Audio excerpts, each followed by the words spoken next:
Il ne suffit pas, quand on est une dictature, de se camoufler derrière des institutions copiées dans les démocraties pour être une démocratie. Nous appelons cette mascarade une odieuse démocrature. Mais il n'est pas trop tard pour bien faire. Celui qui a installé ce Sénat, ce truc antidémocratique et budgétivore, n'a qu'à le dissoudre ici et maintenant. Aucun sénateur alimentaire ne consolidera aucune démocratie au Togo. Ce que nous exigeons d'eux, c'est de débarrasser le plancher. L'édification de la démocratie sera l'œuvre du peuple togolais et non de politiciens qui ne représentent que eux-mêmes. Eyeyi Togoata Apedoama, en mars 2025. La descente aux enfers pour le peuple togolais continue, mais le pays n'est pas en guerre. Ou si un chef de l'État de fait, supposé être là pour le bonheur de son peuple, décide de faire la guerre à ses concitoyens depuis 20 ans, après les 38 années de calvaire de son père. Oui, pour sa seule jouissance du pouvoir politique, Faure Gnassingbé décide d'ignorer les textes de la République qui le contraignent à passer la main après un certain temps à la tête du pays, pour qu'un autre Togolais ou Togolaise vienne ce qu'on définit par alternance, comme cela se passe dans des pays civilisés, et surtout autour de nous en Afrique occidentale. Non seulement le faiseur de guerre à son peuple ne respecte pas les textes en vigueur votés démocratiquement, mais il en invente de nouveaux, non prévus par la volonté populaire pour ne jamais quitter le pouvoir. Et tout ça malgré le manque d'un début de développement, malgré la corruption presque institutionnalisée à tous les niveaux de l'État, et malgré surtout les nombreuses violations des droits humains.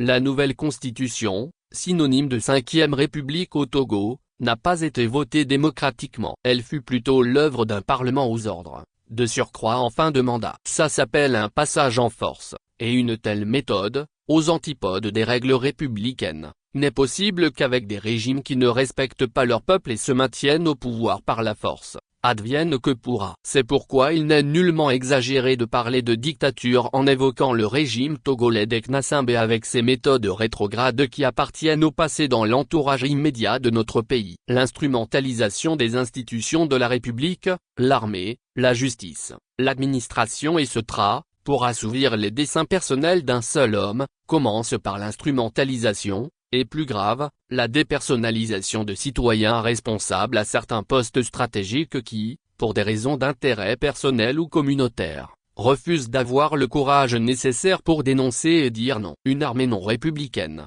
pour ne pas dire tribale ou même familiale, donc incapable de jouer son rôle d'arbitre pour siffler la fin de la récréation, comme cela se passe ailleurs sur le continent, ajouté à la méchanceté humaine de tous ces sbires autour du pouvoir au sommet de l'État, avec en prime l'inorganisation et la division au sein de l'opposition togolaise, voilà l'explosif cocktail qui a contribué et qui contribue toujours à faire de notre pays un enfer sur terre sur tous les plans. Qui veut noyer son chien l'accuse de rage, dit-on. Et que fait un dictateur comme Faure Gnassingbé qui veut rester éternellement au pouvoir, pour ne pas devoir rendre compte pour tous les abus et crimes commis sur son peuple. Comme il a tout l'argent du pays à sa disposition, les institutions de la République à sa botte, et que le peuple ne compte pas, il est très facile pour lui de donner des ordres à un parlement de pacotille et ça passe comme une lettre à la poste. Et c'est ce qui s'est passé. Ce qui se passe chez les autres en termes de démocratie, ou d'alternance au sommet de l'État, comme au Bénin ou au Ghana d'à côté, n'intéresse pas le fils à papa togolais. L'humiliation des Togolais va encore plus loin quand Faure Gnassingbé, essayant de justifier son hypothétique 5e République,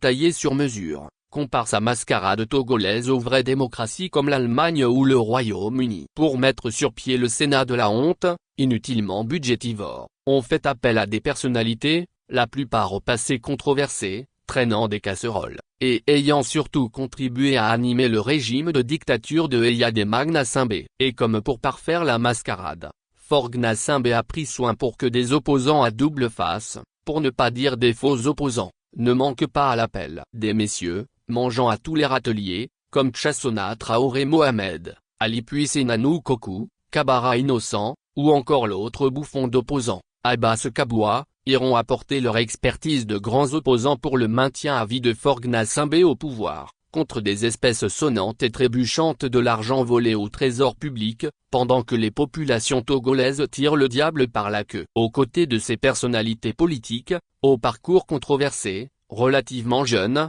pour qui l'argent n'a pas d'odeur et qui se disaient opposants, il n'y a pas longtemps, on retrouve pêle-mêle, des papis comme Kujolu Dogo, Dama Dramani, Barry Moussa Barké, Hadji Otete Yassor, Joseph Kokou Kofigo, Bitoko Tipoya Guignon, Bouraïma Inoussa, pour ne citer que ceux-là, des hommes d'un certain âge qui, sous d'autres cieux, seraient synonymes de sagesse pour contribuer à aider à la promotion de l'état de droit et d'alternance au sommet de l'État. Mais ici au Togo, après avoir, les uns et les autres, pendant qu'ils étaient actifs, préféré l'intérêt personnel en se détournant du peuple, n'hésite pas aujourd'hui, en acceptant de faire partie d'un Sénat qui ne repose sur aucune légitimité constitutionnelle, à symboliser le visage de la cause du drame que vivent les Togolais depuis 58 ans. Ces personnalités, d'un âge normalement respectable, auront surtout manqué de dignité et contribué, du début jusqu'au soir de leur vie, à promouvoir le régime de dictature des Knassambé de père en fils,